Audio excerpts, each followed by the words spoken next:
Zaterdag 11 oktober is het in museum De Zoekerij in Damwerd Dollesdij. Die staat in het teken van oogsten, snijden, hakken en branden van de sigorijwortels. Maar in deze oogstmaand laat ook een inwekster zien hoe zij te werk gaat.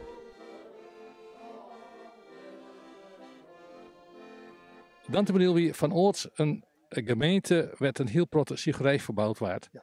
Ten eerste wie de groen heel goed geschikt voor. En ten tweede winter een soort werkloosheid. Dus gingen de mensen in de winter werk. Je hebben 26 fabrieken in Dantemerdeel die dus droegen het kapotmaken en het brouwen. Het kapotmaken hier, maar het brouwen dat gebeurde in Dokkum en in Leeuwarden en die brandde hoes.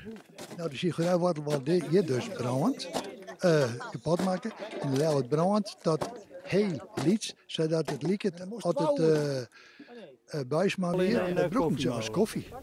De mensen die wat minder hield om handen in, die konden soms koffie hebben en dan nemen ze de helft koffie en de helft sigarij. En de mensen die het eren winnen, die dienen alleen nog maar sigarij, want het was neemt armeluis koffie. De bladen van de sigarijwortel, die waren ook wel gebruikt voor veevoer en die waren ook wel gebruikt in de hotels voor de salades op te maken. Het weer in Brussel, dat er ook een soort wortels winnen, die waren opslaan. Toen dachten ze, we maken maar die rest heen, die gooien we maar in de kelder. Toen gooiden ze dat in de kelder. En 2 maanden later, toen kwamen ze er bij, verhip, de laat ik wat in de kelder. Zij zien, en toen bleek dat er al je witte bladen nog zitten. En de witte Chou de Bruxelles, kool van Brussel, al wij Brussels lof.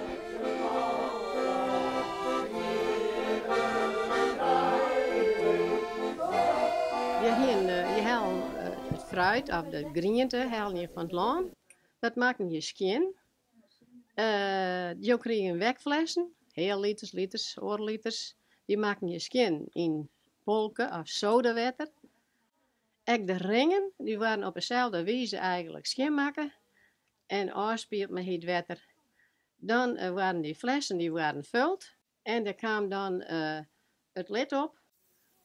Maar die flessen waren eigenlijk eerst skin maken, maar even de vinger eroverheen, een witte vinger, vanwege dat er net een tritsje oplezen moet. Want bij dat het geval, dan kon je maar op rekenen dat het net steriel of net, dat het iepen gaat. We hebben flessen van 1933 en die zitten nog dicht.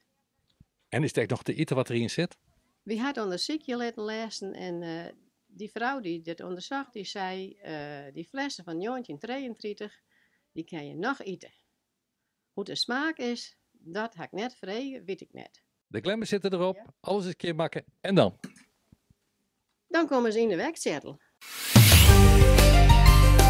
RTV